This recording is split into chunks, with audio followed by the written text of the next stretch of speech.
Hello guys, welcome back to my channel, and today is September 8, Wednesday, and it is my third day na nakabakasyon ako from work. I actually have 3 weeks vacation started September 6, and then paano na? So pabalik tayo ng work after 3 weeks pa guys. So I'm so happy, I'm so happy because all I did for the past months, it's just been working, and now I finally get to enjoy some days off. And it's 15:42 ng hapon, malapit nang mag 4 ng afternoon, and kalalabas ko lang ng bahay, and we are on our way to buy some to buy some goodies, snacks sa supermarket, tapos dadalhin namin doon sa colony.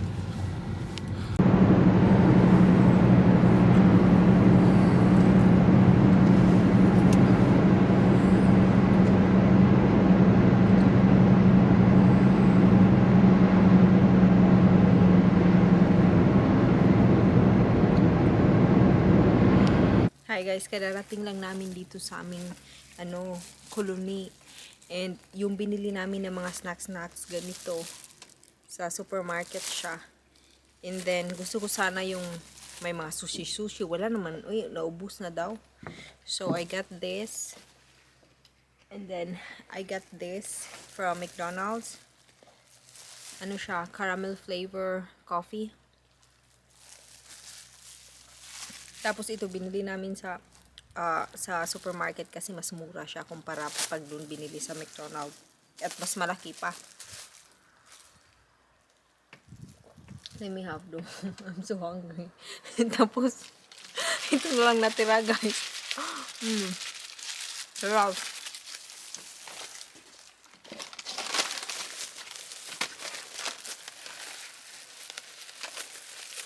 Relax na muna tayo.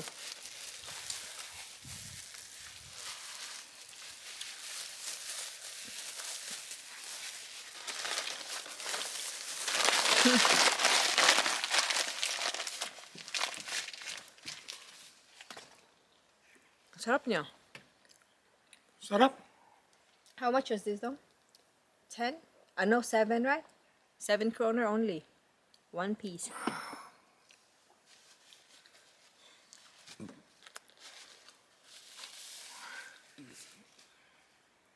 I haven't tried. Yeah. So just the way I buy the chocolate.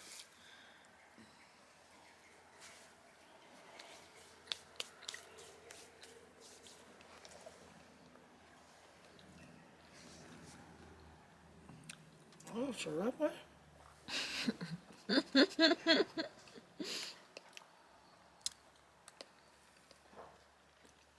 Sarap nga dong. This one also dong. Good. Lami? Lami siya. Promise.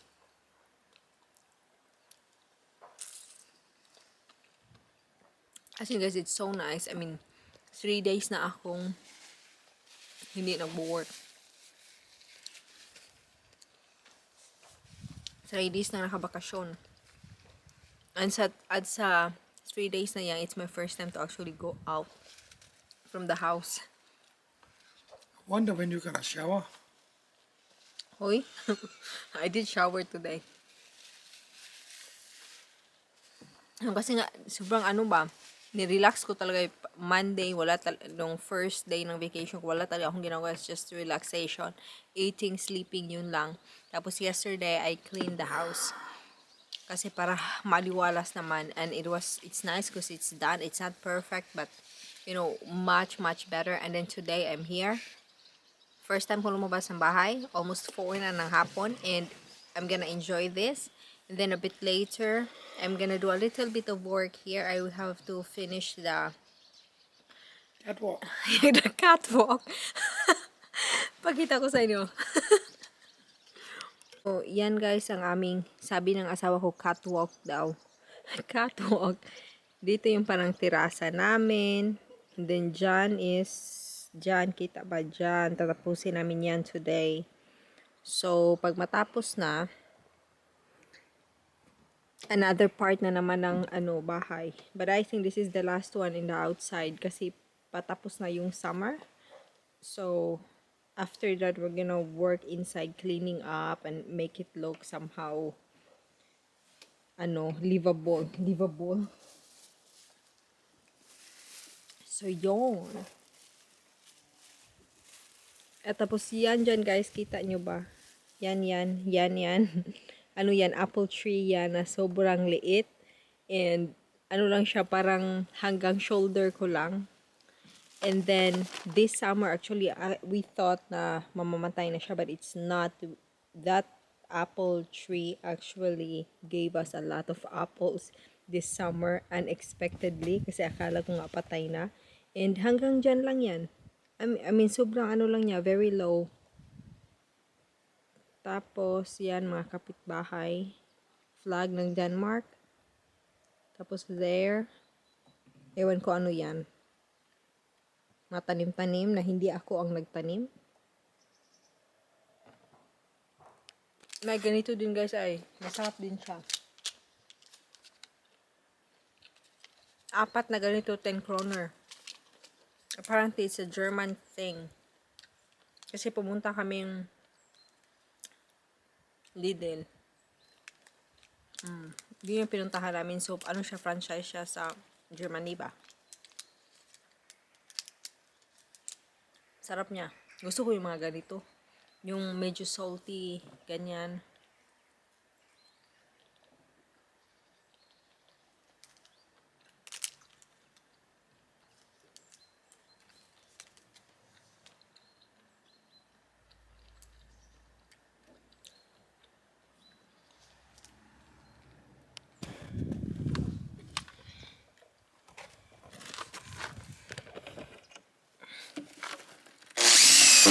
Ah, shit, man. What did you do?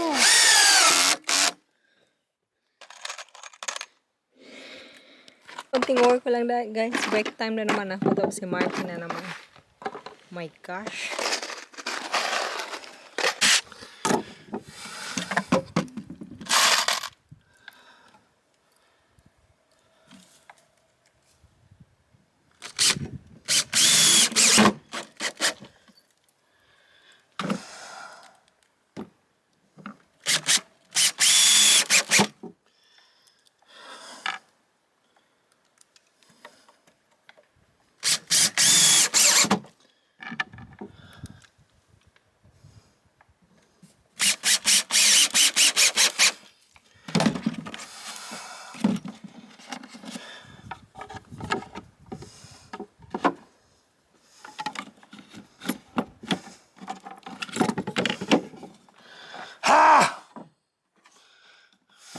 What the fuck you?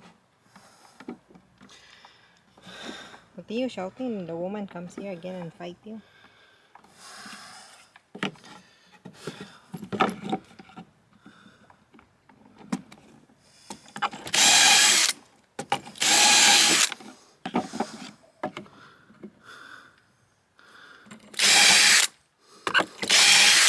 Hello guys, kadarating lang namin sa bahay and si Martin is nanonood na ng balita. And then me, ang dami ko pang dapat gawin actually. At tapos dyan sa likod, box yan na ipapadala ko sa Pinas Balikbayan box. Alam nyo naman, pag Filipino, may mga ganun-ganun talaga tayo.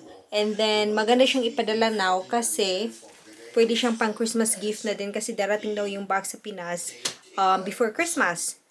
Tapos ako mismo, hindi ko alam kung kailan pa ako makakapuntang Pinas kasi nga itong corona. Tapos, even though vaccinated ka na pagdating mo sa Pinas, is i-quarantine ka pa, so maubos yung parang vacation mo.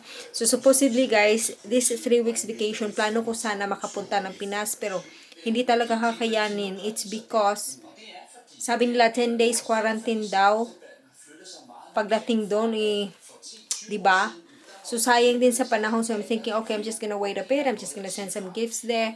And it will arrive before Christmas. So, ang saya. And then, yeah, na yung phone at yung camera ko kanina, siya, nag-low bat. And wala akong dalang charger. So, yun, hindi ko natapos yung pag-video doon, pero I'm telling you guys, yung catwalk bridge na ginagawa namin kanina, catwalk, kasi parang catwalk, ganyan. It's done, and we're so happy kasi nga it's done na. So, the next days, it's gonna be another project na naman. So, I think we're gonna start working inside the house kasi patapos na yung summer. So, yon. At saka may dumating na bisita kanina din yung kapitbahay namin na friend na ni Martin. So, yun, upo-upo kami muna doon. Kaya, upo-upo at saka chika-chika. Kaya, ang nangyari, magna-9 na ng gabi at hindi namin alam anong kakainin namin for dinner. Pero hindi naman ako gutom kasi So, hindi ko alam baka hindi na lang mag-dinner kasi ang dami namin kinain ng mga donut, ganyan, a while ago. So, yon. So yun guys. Nasa kitchen ako. Tinitingnan ko ba ano ba pwedeng kainin. Iniisip ko din kasi, gutom ba ako or hindi ba ako gutom? Alam mo yung feeling na gano'n? May ako dito pala. Mackerel na parang, alam nyo na, may tomato sauce. Tapos ito yung kinain ko kanina lunchtime. It was so yummy. Nilagyan ko ng egg. Tapos, mixed with egg. Tapos alam nyo na, yung pang Pinoy style na kainan. Tapos rice. So, yung solve. Ito yung mga pinambili namin kanina. Puro mga snacks kasi iniisip namin kanina. We're just gonna stay there for a few hours. Para lang matapos yun. Pero natagalan kami doon. But anyway, ito yung mga pinambili namin. Lahat puro pang snacks. Chocolate, candies, at iba-iba pa. So, maghanap muna ako ng makakain dito. Guys, medyo nagutom ako and yeah, I think I'm just gonna make some rice so it's done anyway. Kasi medyo nagugutom ako ng konti. Ang rice natin, guys, wala na. May ano pa ba? Meron pa pala pero it's okay. I'm not gonna open another bag. It's fine. There.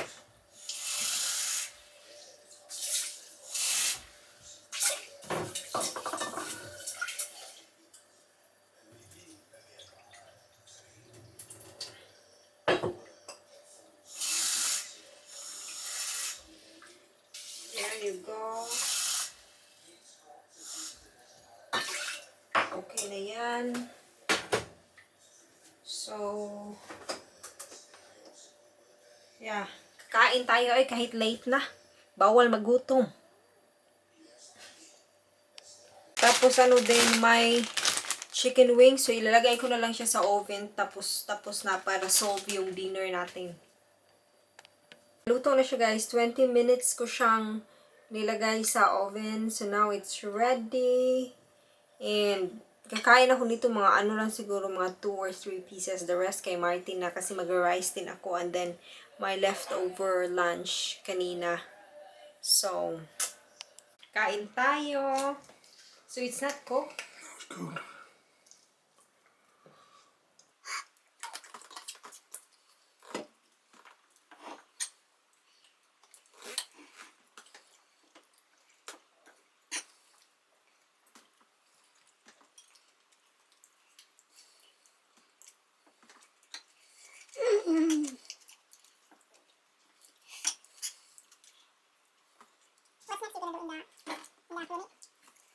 Bakasyon. Now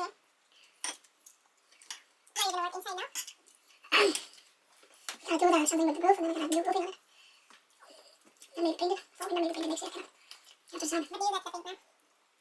To buy. I can just start with it. So, yun guys. Tapos na kaming kumain. What the fuck?